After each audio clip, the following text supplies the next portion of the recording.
Setiap tahun pada hari raya Paskah, orang tua Yesus pergi ke Yerusalem. Ketika Yesus telah berumur 12 tahun, pergilah mereka ke Yerusalem seperti yang lazim pada hari raya itu. Seusai hari-hari raya perayaan itu, ketika mereka berjalan pulang, tinggallah Yesus di Yerusalem tanpa diketahui orang tuanya. Karena mereka menyangka bahwa Yesus ada di antara orang-orang seperjalanan mereka. Berjalanlah mereka sehari perjalanan jauhnya, lalu mencari dia di antara kaum keluarga dan kenalan. Karena tidak menemukan dia, kembalilah orang tua Yesus ke Yerusalem sambil terus mencari dia. Sesudah 3 hari mereka menemukan Yesus dalam bait Allah. Ia sedang duduk di tengah-tengah para guru agama sambil mendengarkan mereka dan mengajukan pertanyaan-pertanyaan kepada mereka. Semua orang yang mendengarkan dia sangat heran akan kecerdasannya dan jawaban-jawaban yang diberikannya. Ketika Maria dan Yusuf melihat dia, tercenganglah mereka. Lalu kata ibunya kepadanya, "Nak, mengapa engkau berbuat demikian terhadap kami? Lihat, bapamu dan aku dengan cemas mencari engkau." Jawab Yesus kepada mereka, "Mengapa kamu mencari aku? Tidakkah kamu tahu bahwa aku harus berada di dalam rumah Bapakku?" Tetapi mereka tidak mengerti apa yang dikatakan Yesus kepada mereka. Lalu Yesus pulang bersama-sama mereka ke Nazaret. Ia tetap hidup dalam asuhan mereka. Maria pun menyimpan semua hal itu di dalam hatinya. Yesus makin dewasa, bertambah hikmatnya. Ia pun makin dikasihi oleh Allah dan manusia. Demikianlah sabda Tuhan.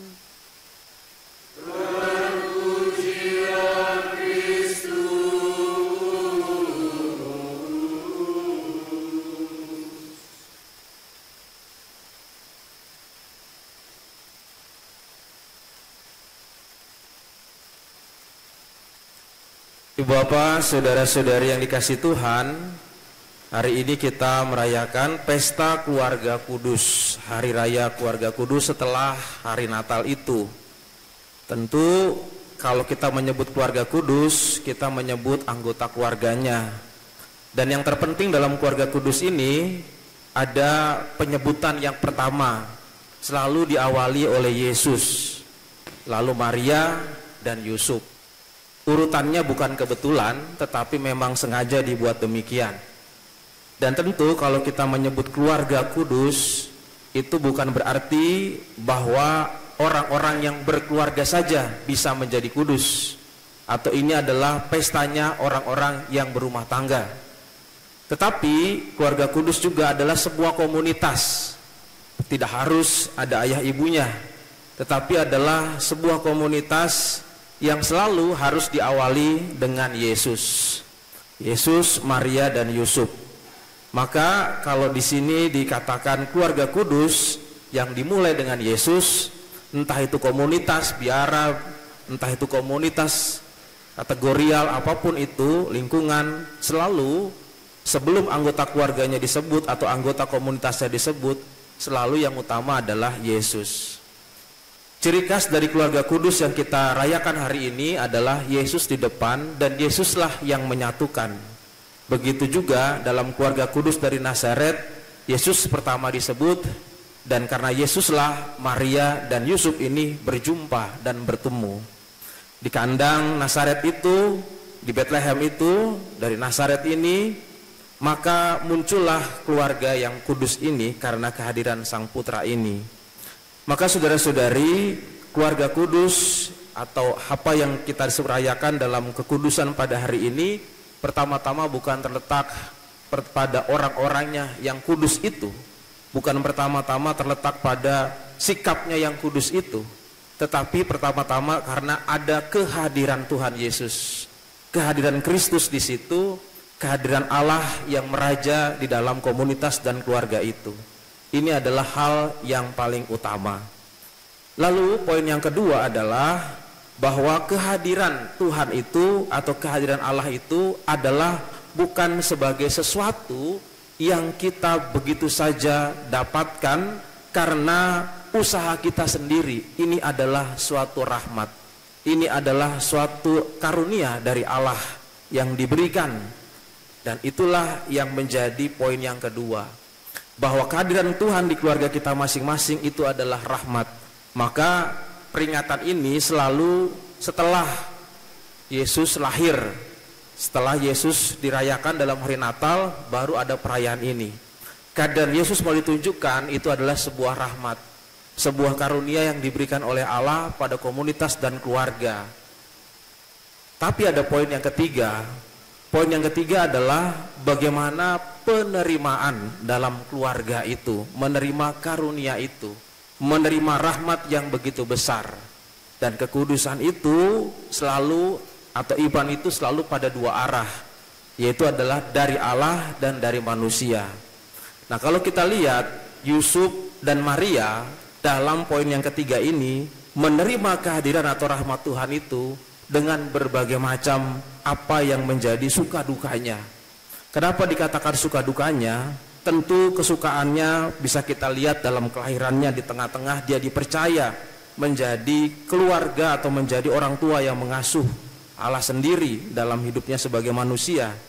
Tetapi yang lebih penting lagi adalah bahwa ada sesuatu yang mungkin kita kenal dalam istilahnya, Maria menyimpan segala sesuatunya dalam hati. Yusuf yang terkesan diam menunjukkan juga bahwa segala sesuatunya disimpan di dalam hati.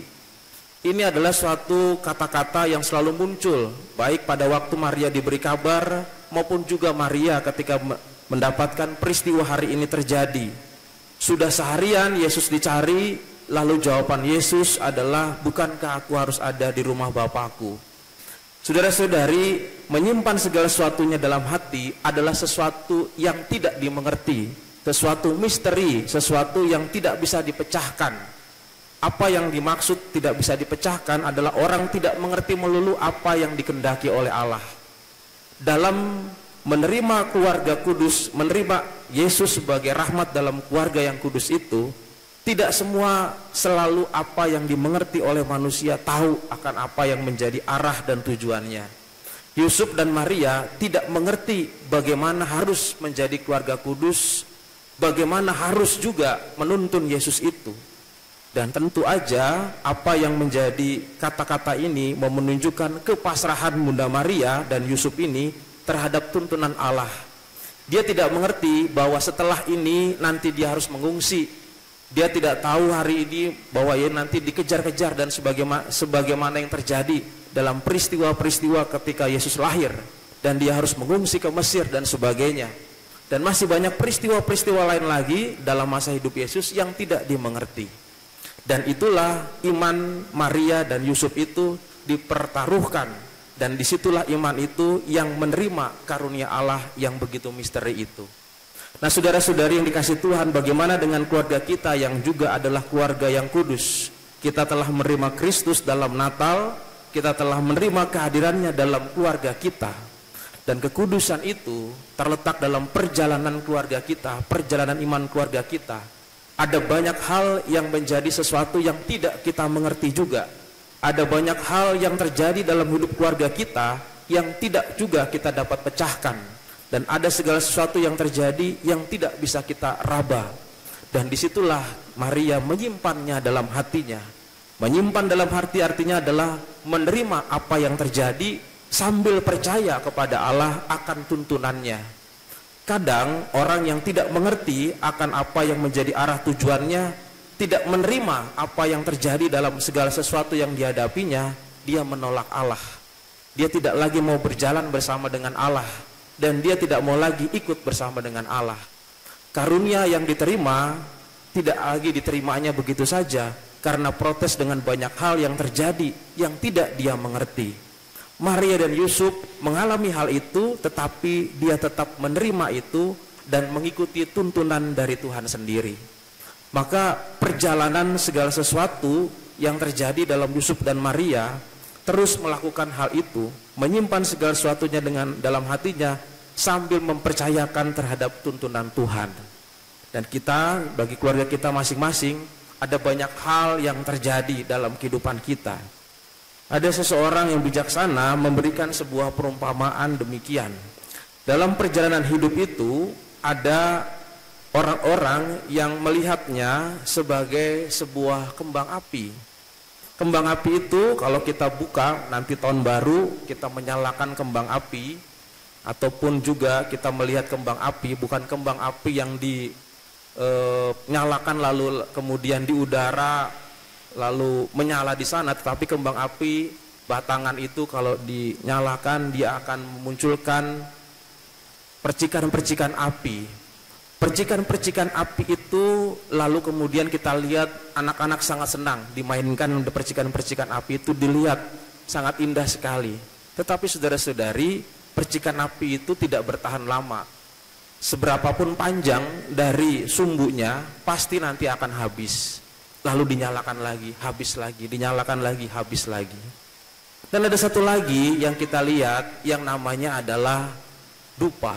Yaitu adalah dupa yang biasanya kita pakai buat persembahan ataupun juga untuk wangi-wangian dalam ritual. Itu kalau dinyalakan asapnya itu lama. Lama artinya adalah tidak seperti yang terjadi di kembang api tadi. Lebih cepat kembang api habisnya dibandingkan yang disebut dengan tadi adalah dupa tadi.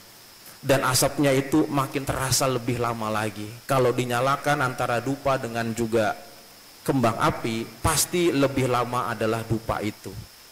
Dan orang yang menghayati dupa itu adalah orang-orang yang melihat bagaimana dupa dan kembang api ini disatukan atau mungkin bersandingan.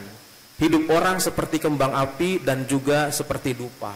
Yang satu adalah suatu peristiwa-peristiwa yang membahagiakan, peristiwa-peristiwa yang membuat kita senang, peristiwa-peristiwa yang membuat kita bergembira. Ada sebuah kelahiran seorang anak, ada ulang tahun, ada hari apa kita diberikan rejeki, ada sesuatu kita tiba-tiba mendapatkan bonus. Itu adalah percikan-percikan kembang api yang selalu setiap hari ada ataupun juga beberapa hari ada dan redup kembali. Tetapi ada juga yang dupa tadi dan asap itu yang selalu mengepul, yaitu adalah peristiwa-peristiwa yang tidak menggembirakan, peristiwa-peristiwa yang membekas, peristiwa-peristiwa yang membuat luka batin dan membuat juga misteri seperti Bunda Maria ini tidak bisa dipecahkan, tidak bisa dimengerti apa kehendak Allah. Dan menurut orang bijaksana ini, yang paling lama mengendap dalam pikiran manusia adalah yang dupa itu dibandingkan percikan-percikan itu. Peristiwa-peristiwa yang seperti dupa itu yang paling lama dirasakan oleh orang dibandingkan percikan-percikan yang sebentar ada, sebentar lagi hilang. Dan orang lebih pada condong pada melihat apa yang buruk dalam hidupnya, apa yang jelek dalam hidupnya, dan apa yang paling membekas dalam hidupnya, peristiwa-peristiwa yang tidak menyenangkan. Saudara-saudari, bagaimana Yosef dan Maria sebagai keluarga kudus melihat ini? Yosef dan Maria senang Yesus lahir, peristiwanya sebentar hilang lagi. Tiba-tiba dia harus pergi mengungsi ke Mesir lagi, ada duka cita lagi. Tiba-tiba dia harus kemudian pergi lagi karena dikejar-kejar oleh Herodes dan sebagainya. Terus peristiwa itu nanti sampai Maria melihat Yesus di bawah kayu salib. Tetapi bagi Maria menyimpan segala sesuatunya dalam hati, artinya adalah bahwa terus menyalakan yang namanya kembang api itu. Walaupun sebentar dia tetap merayakan. Dia merayakan tidak kemudian jatuh pada dupa itu yang membekas dalam hidupnya, tetapi terus merayakan kegembiraan itu. Terus merayakan percikan-percikan api yang walaupun selesai lalu terus dinyalakan terus, dinyalakan terus, dinyalakan terus. Nah, maka bagaimana kita menghayati keluarga kudus itu yang telah kita terima?